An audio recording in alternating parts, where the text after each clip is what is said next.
اور ایک بات یہ، جہاں خواتین کے حقوق کی بات ہوتی ہے مردوں کے حقوق کی بھی بات ہونی چاہیے. کچھ مظالم ایسے ہیں جو کس پر ہو رہے ہیں؟ مردوں پر ہو رہے ہیں. جی ہاں ایسے بھی ہے، اور بڑے خطرناک مظالم ہوتے ہیں. وہ کیا ہے کہ جو عورت عدالت پہنچ جائے وہ عدالت سے خلا لے لیتی ہے، چاہے مرد ظالم ہو یا نہ ہو. اس میں کس کی حق تلفی ہے؟ مرد کی حق تلفی ہے. نمبر 2، عدالت بچوں کے معاملے میں ہمیشہ عورت کا ساتھ دیتی ہے. خرچہ مرد پہ ڈالتی ہے، بچے کس کو دیتی ہے؟ عورت کو.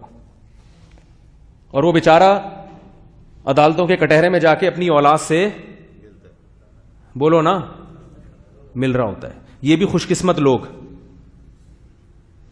اور اس میں بسا اوقات عدالت اتنا خرچہ مرد پہ ڈال دیتی ہے جو اس کی دسترس سے بولو نا بھائی. یہ سب مشاہدے پر مبنی واقعات بتا رہا ہوں، حقیقت پر مبنی.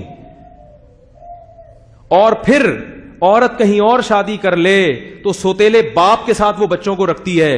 حقیقی باپ پھر بھی ان بچوں کو، جو عملی طور پر قانون تو لکھا ہوا ہے کہ باپ لے گا، لیکن صرف لکھے ہوئے کی حد تک ہے. عملاً باپ اپنی اولاد کو بولو بھائی نہیں لے سکتا.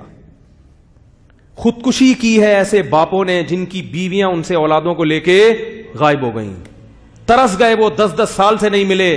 ایسے واقعات میرے علم میں آئے ہیں کہ بندوق یہاں رکھ کر باپ نے اپنے آپ کو گولی مار لی، اس پر آواز اٹھانے والا کوئی بھی نہیں ہے. عورت کو اگر آزادی دینی ہے، ایک خاتون کا میرے پاس فون ہے، میرا شوہر ظلم کرتا تھا، میں نے اسے طلاق لے لی. میں نے کہا اس نے دی ہے؟ اس نے کہا دے دی طلاق. بڑا نالائق آدمی تھا یہ وہ، میں بچے لے کے آ گئی ہوں. میں نے کہا بچے صرف آپ کے ہیں؟ کہہ رہی نہیں اس کے بھی ہیں.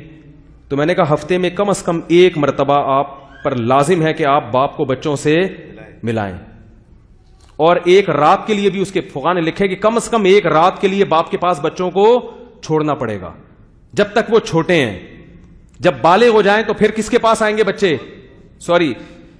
7 سال کا بیٹا اور 9 سال کی بیٹی، یہ پھر کس کے پاس آئے گی؟ باپ کے پاس. اور جب بالغ ہو جائیں تو پھر دونوں سے ملیں جا کے. کہہ رہی نہیں میں تو نہیں باپ کو، میں تو دوں گی نہیں باپ کو، نہ ملنے دوں گی، وہ تو بڑا ظالم تھا. میں نے کہا آپ کے لیے ظالم ہوگا نا، آپ نے بس ظلم کر رہا تھا تو ٹھیک ہے، آپ نے اس سے علیحدگی لے لی، ختم. بچوں کو کس بیس پر آپ اس سے علیحدہ کر رہی ہو بھائی؟ نہیں میں نے کہا اس کا مطلب آپ ظالم ہو.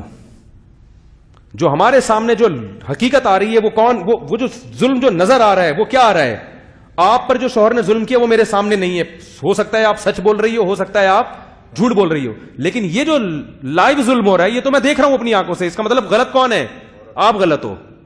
جو عورت ابھی ظلم کر رہی ہے، بچوں کو باپ سے نہیں ملنے دے رہی، تو کیا اس پہ یقین کیا جا سکتا ہے کہ اس نے شوہر سے وفا کی ہوگی؟ جو ظالم ہوتے ہیں وہ ہر جگہ ظالم ہوتے ہیں، جو عادل ہوتے ہیں وہ ہر جگہ عادل ہوتے ہیں. جو جیب کترا ہوتا ہے نا وہ پھر کسی کو معاف نہیں کرتا. جہاں موقع ملے گا جیب سے پیسہ، پھر یہ نہیں دیکھتا 500 روپے نکل رہا ہے 5000 نکل رہا ہے. تو میں نے کہا یہ جو ظلم آپ کر رہی ہو، بچوں کو باپ سے آپ نے ملنے سے محروم کر دیا.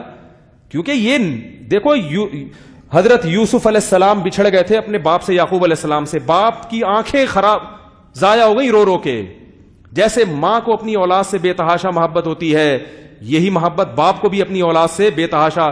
طلاق کے بعد بہت سارے کیسز سامنے آتے ہیں کہ عورتیں بچوں کو باپ سے چھین لیتی ہیں. وہ ترستا رہتا ہے. رائٹ اللہ نے عورت کو دی ہے، چھوٹے بچے کس کے پاس رہیں گے؟ ماں کے پاس رہیں گے. لیکن وہ ملنے سے بھی نہیں روک سکتی، اور ہفتے میں کم از کم ایک رات باپ کے ساتھ گزارنے سے بھی روکے گی تو دنیا میں تو بھائی سب کچھ ہوتا ہے، جس کی لاٹھی اس کی بھینس. آخرت کے عذاب سے تمہیں کوئی بھی نہیں بچا سکتا. ڈپریشن کے مریض میں نے دیکھے ہیں ایسے باپ، خودکشی کے واقعات آئے ہیں سامنے. ایسے لوگ مجھ سے ملے ہیں کہ یار غائب ہے، بچے لے کے شادی بھی کر لی، بچے بھی ادھر ہی، اور آپ دنیا کی کوئی عدالت نہیں ہے کہ آپ جا کے چھنوا لو. صرف لکھا ہوا قانون ہے، پریکٹیکلی کچھ بھی نہیں ہوتا. وہ بچے چھاپا پڑواؤ گے وہاں لے کے چلی جائے گی، صحیح ہے نا، ادھر لے کے چلی جائے گی. اتنے ہیلے بہانے، اتنے طریقے وکیلوں نے سجائے ہوئے ہیں. تو عدالت سے تو کچھ بھی کیا کروایا جا سکتا ہے کسی بھی وقت پہ. اور پھر دوسری بات یہ کہ تمام فقہا کا اتفاق ہے کہ عورت اگر کہیں اور شادی کرتی ہے تو 1 سیکنڈ کے لیے بھی بچے اپنے پاس بولو بھائی نہیں رکھ سکتی. فوراً باپ کے حوالے کرنے پڑیں گے، اس کو فوراً باپ کے حوالے کرنے پڑیں گے. لیکن ہمارے معاشرے میں ایسا نہیں ہوتا. سوتیلے باپ کے پاس رکھا جاتا ہے اوریجنل باپ کے ہوتے ہوئے. تو یہ کس کی حق تلفی ہو رہی ہے؟ اس کے لیے کوئی آواز نہیں اٹھاتا. تو ظلم عورتوں پر بھی ہوتا ہے مگر مردوں پر بھی ہوتا ہے. سمجھ میں آ رہی ہے بات کہ نہیں آ رہی؟ تو عورتوں پر ظلم ہوتا ہے, کم از کم آواز اٹھائی جاتی ہے, عدالت میں دروازہ, لیکن مرد پہ جب ظلم ہوتا ہے کوئی سننے والا بولو بھائی نہیں ہے. تو دونوں کے رائٹ پہ بات ہونی چاہیے. مگر میں نے بتایا مغرب سے جو یہ نعرہ آیا ہے نا, اس کا مطلب خواتین کے حقوق ہے ہی نہیں. اس کا مطلب بس فیملی سسٹم کو تباہ کیے رہو, فیملی سسٹم کو ختم کرو. ہاں مرد کے ذمے کے اولاد کا خرچہ دے گا وہ, بشرطے کہ عورت اپنے بچوں کو اس سے ملاتی رہے. اگر نہیں ملا رہی پھر مرد کے ذمے خرچہ دینا نہیں ہے.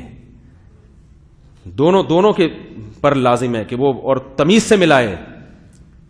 جس طرح سے عدالتوں میں ملاقاتیں ہو رہی ہیں نا, یہ بڑی ڈینجرس ہیں, بڑی خطرناک ہیں. باپ عدالت کے کٹہرے میں اپنے اولاد سے ملے, یہ باپ کو ایسے ہی غیرت آتی ہے نا, اس سے وہ پاگل ہونے لگتا ہے, کیونکہ باپ کی عزت کا جنازہ نکل رہا ہوتا ہے اس میں.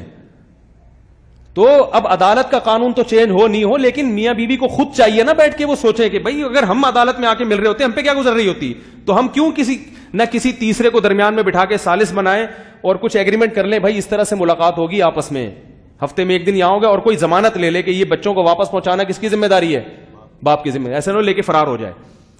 تو ان پر بھی کوئی بات کرنے کے لیے تیار نہیں ہے. یہ سب ہمارے معاشرے میں ایک غلط ہو رہا ہے, اور بہت کچھ غلط ہو رہا ہے, لیکن افسوس اس پر ہے کہ اس غلط پر کو صحیح کرنا تو دور کی بات, اس غلط پہ بات بھی بس جس پہ گزرتی ہے وہ برداشت کر رہا ہوتا ہے. جس کا کیس نہیں ہے وہ کہتا ہے ان کا ذاتی معاملہ ہے, ہمیں اس میں کیا کرنا. تو افراط و تفریط ہے دونوں طرف. اللہ تعالیٰ سے دعا ہے. تو یہ حقوق سمجھ میں آ گئے؟ کیا ہو گیا بھائی؟